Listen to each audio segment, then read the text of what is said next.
T twenty ফরম্যাটের রাজা মোস্তাফিজুর রহমান। বাংলাদেশের cutter master Mostafizur রহমানকে নিয়ে এবার মজেছে কলকাতা নাইট রাইডার্সের মালিক শাহরুখ খান। মোস্তাফিজুর রহমানকে তার নিজ দলে ফেরানোর বিষয়টি নিশ্চিত করেছেন শাহরুখ খান নিজেই। ভারতীয় ক্রিকেট বিষয়ক ওয়েবসাইট ক্রিক ট্রেকারের এক অনুষ্ঠানে শাহরুখ খান নিজেই জানিয়েছেন উপস্থাপকের এক প্রশ্নের জবাবে। তিনি বলেন, গত আইপিএলে মিচেল স্টার্ককে আমি প্রায় 25 কোটি টাকা দিয়ে কিনেছিলাম। ওই অনুষ্ঠানে মিচেল স্টার্ককে রিটেন না করার প্রসঙ্গে তিনি বলেন, আইপিএল 2025 সালে আমরা মিচেল স্টার্ককে আর রিটেন করছি না।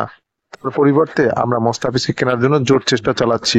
মোস্তাফিজুর রহমানের দুর্দান্ত পারফরমেন্স নিয়ে তিনি মন্তব্য করে বলেন, মোস্তাফিজুর রহমান আইপিএল 2024 এমনকি টি-20 বিশ্বকাপেও দুর্দান্ত পারফরমেন্স করেছেন।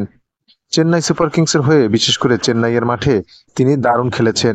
আইপিএল 2025 সালে চেন্নাইয়ের এম চিদাম্বরম স্টেডিয়ামে আমাদের প্রায় 5টি খেলা আছে, যেখানে মোস্তাফিজুর রহমানের কাটার বেশ কার্যকরী হবে বলে আমি মনে করি।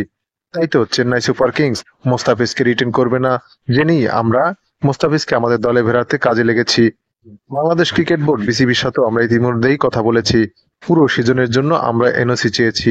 বিসিবির কাছ থেকে সবুজ সংকেত পেলেই আইপিএল 2025 মেগা নিলামে মোস্তাফিজকে আমাদের দলে ফেরাবো। সেক্ষেত্রে আমাদের আর কোনো বাধা থাকবে না। টি-20 ফরম্যাটে মোস্তাফিজের পারফরমেন্সের কারণেই তার চাহিদা যেন বিভিন্ন ফ্র্যাঞ্চাইজি লিগে দিন দিন বেড়েই চলেছে।